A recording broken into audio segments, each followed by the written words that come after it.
Kam Jong Pyrkhat Katno madan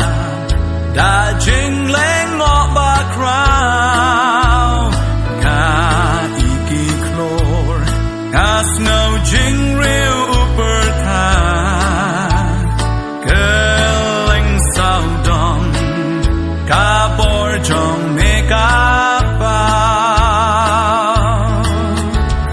Haba iaid lyngba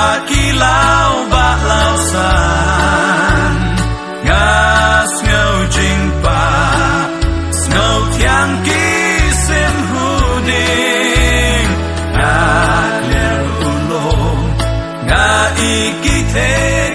madan sngew jingbeh lyer suhsieng Mynsiem iaroh U Trai Un Bakhraw Mynsiem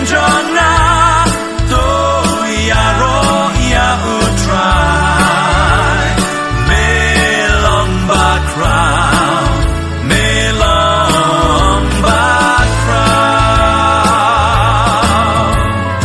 Haba U Blei U Khun bên nốt bát Mynsiem phang lút năm lạ men ta na jingit Kam Jong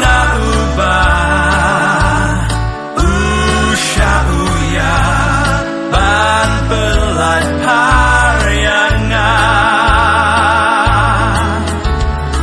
Ynda U Trai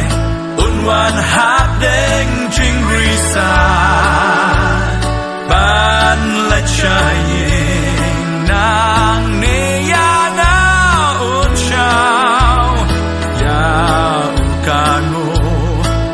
iaroh kan iaid sawa ngan pen naru U Blei U long Bakhraw Mynsiem iaroh U Trai long Bakhraw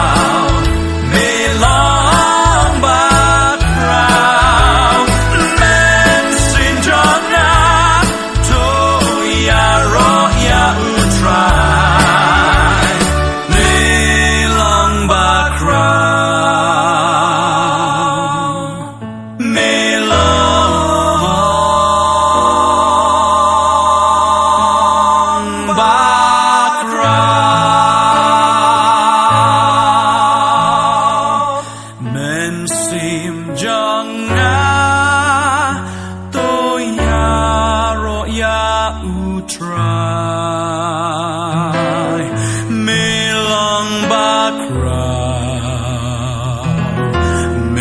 long Bakhraw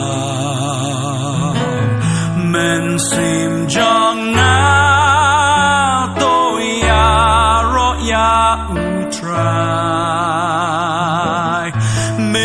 long Bakhraw